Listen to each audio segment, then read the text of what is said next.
সারা পৃথিবীর এই যে আপনার এশিয়ার দিকে যারা আসে ইউরোপ থেকে, আমেরিকা থেকে, সাউথ আমেরিকা থেকে, আফ্রিকা থেকে, এখানে একটা হাব হয়ে গেছে। দুবাই যেমন করতে পারছে, এমিরেটস এরাও তেমন করতে পারছে কাতার। পৃথিবীর অন্যতম বৃহত্তম একটা এয়ারপোর্ট। আমরা কিন্তু এখন একটা বাগানের মধ্যে, একটা জঙ্গলের মধ্যে হারায় যাই। একপাশে পানির ফোয়ারা, পাখির আওয়াজ পাচ্ছেন। এটা কি সত্যি সত্যি পাখি কিনা আমি জানি না।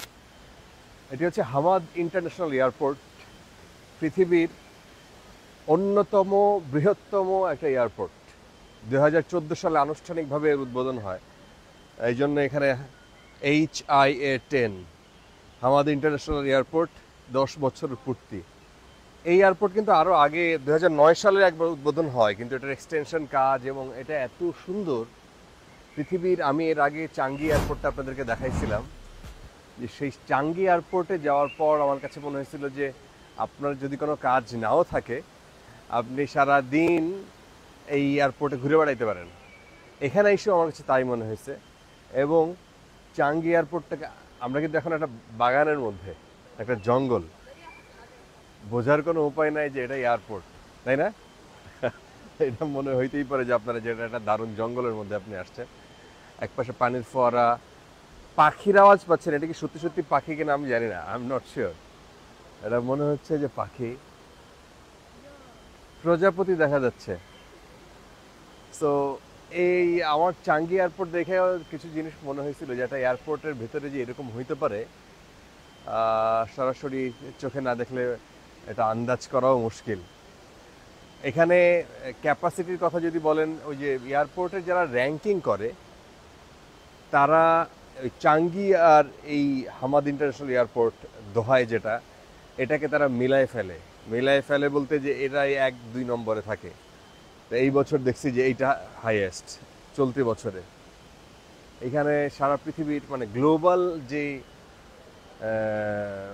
একটা ক্যাপাসিটি, গ্লোবাল যে ব্র্যান্ডিং, সেটা এরা করতে পারছে এখানে কাতার নিজেদেরকে এমন জায়গায় নিয়ে গেছে। এখানে ওয়ার্ল্ড কাপ যখন হয়েছিল তখন সারা পৃথিবীর মানুষ, ওয়ার্ল্ড কাপের সময় শুধু না, এখানেও আছে।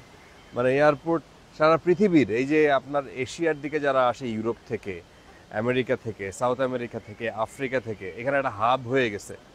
দুবাই যেমন করতে পারছে, এমিরেটস এরাও তেমন করতে পারছে কাতার। তো এদের থেকে আমাদের শেখার বহু কিছু আছে। আমাদের এত এত রিসোর্স থাকা সত্ত্বেও আমরা যে কবে কি করব ঠিক নাই। তো আসেন দেখি ভাই, এদিকে জঙ্গলের মধ্যে হারায় যাই। এশিয়ার যেটা দেখছিলাম, মানে সিঙ্গাপুর যেটা দেখছিলাম, সেটা হচ্ছে যে আপনার পানির একটা ফোয়ারা এমনভাবে বানাইছে ওরা, সেটা দেখলেই মনে হচ্ছিল যে এটা অন্য কিছু। এবং বাচ্চাদের জন্য আলাদা আয়োজন ছিল, বড়দের জন্য আলাদা আয়োজন।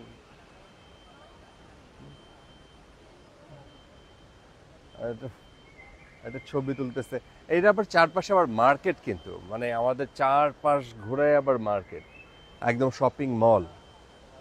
রিসেন্টলি আমাদের ঢাকায় আমরা তো এটা আমাদের শাহজালাল বিমানবন্দরের পাশে একটা মার্কেট দেখতেছিলাম। সেটা হচ্ছে প্রায়, আমার মনে হয় যে আমি ঢাকায় আসার পর থেকে দেখতেছি ওই মার্কেটটা হচ্ছে ফাইনালি কিছু একটা হয়েছে ওই মার্কেটে। সো এইখানে এসে কষ্টের ব্যাপারটা কি জানেন? কষ্ট লাগে হচ্ছে যে এইখানকার যত এই যে ময়লা টয়লা পরিষ্কার করার জন্য যে মানুষগুলো আছে, এরা সবাই হচ্ছে আপনার বাংলাদেশি ওয়ার্কার শ্রেণী। মানে একটা বড় অংশই বাংলাদেশি আর কি।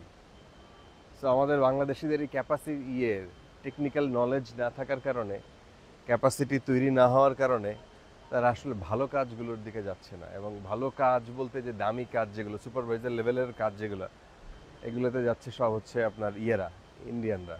আসতে বললাম আর কি। ওই যে লোকজন এখানে, আপনি চাইলে ওখানে রেস্টও করতে পারেন, বাগানের মধ্যে শুয়ে আছে দেখেন পেছনে। সো আমাদের আপাতত শোয়ার নাই, আমাদের 2 ঘন্টা একটা আমরা সময় পাইছি। ভাইকে দেখাই দিই, 2 ঘন্টা সময় পাইছি।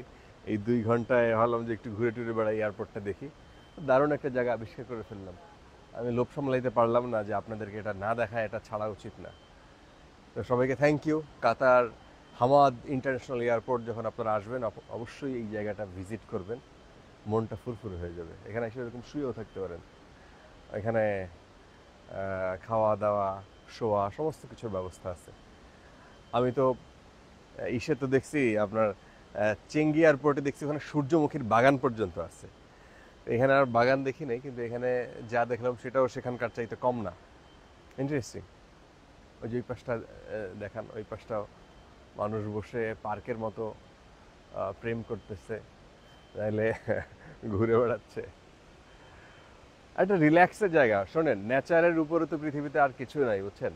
আপনি যত নেচারের মধ্যে থাকবেন তত আপনার রিফ্রেশিং ব্যাপারটা ফুটে উঠবে। পানি, এই যে পানির শব্দ, এটা কিন্তু নয়েজ লাগে না, এটা মজা লাগে যে পানির শব্দ, ঝর্ণার মতো কিছু একটা আসতেছে, পাখির শব্দ, কোনো মেশিন নাই, মেশিনের আওয়াজ নাই কিন্তু এখানে। যাক, থ্যাংক ইউ সবাইকে দোহা থেকে। আসসালামু আলাইকুম।